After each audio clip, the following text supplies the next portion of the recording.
गतिं स्वकम् तमेकमद्भुतं प्रभुं निरेहमेश्वरं विभुं जगद्गुरुं च शाश्वतं तुरीयमेव केवलम् भजामि भाववल्लभं कुयोगिनां सुदुर्लभं स्वभक्तकल्पपादपं समं सुसेव्यमन्वहम् अनूपरूपभूपतिं नतोऽहमुर्विदापतिं प्रसीद मे नमामि ते पदाब्जभक्ति देहि मे पठन्ति ये स्तवम् इदं नराधरेण ते पदं व्रजन्ति नात्र संशयं त्वदीयभक्तिसंयुताः।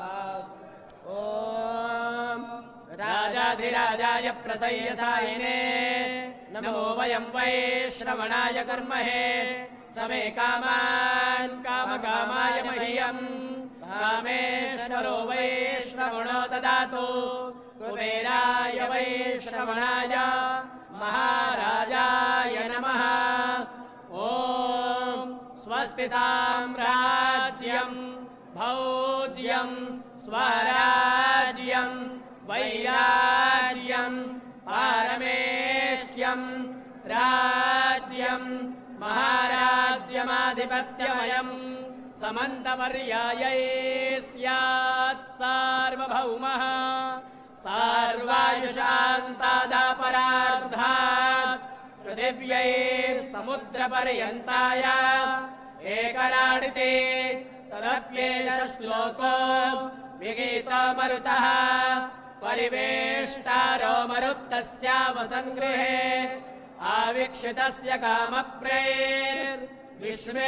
देवाः सभासद इति। ॐ विश्ववातस्य क्षोरोतविश्ववातो मुखो विश्ववातो बाहुरोतविश्ववातस्पाता सम्बाहुभियान्धामते सम्पातत्वरैर्द्यावा भूमे जनयन् देव एकः। ॐ दाशरथाय विद्महे सीतावल्लभाय धीमहि तन्नो राम प्रचोदयात्।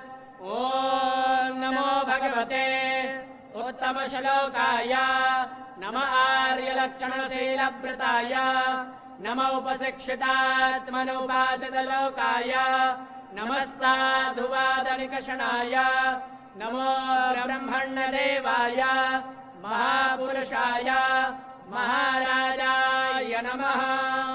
श्रीमद्भगवच्चरणचञ्चरीका मुमुक्षुरुपासकाभिमतानुरूप गुणविभवैश्वर्यशीलाद्यनवधिका अतिशयासङ्गकल्याणगुणगणम् अप्रमेयकृपारत्नाकरम् भगवन्तम् श्रीरामचन्द्रम् शरणमहम् प्रपद्ये।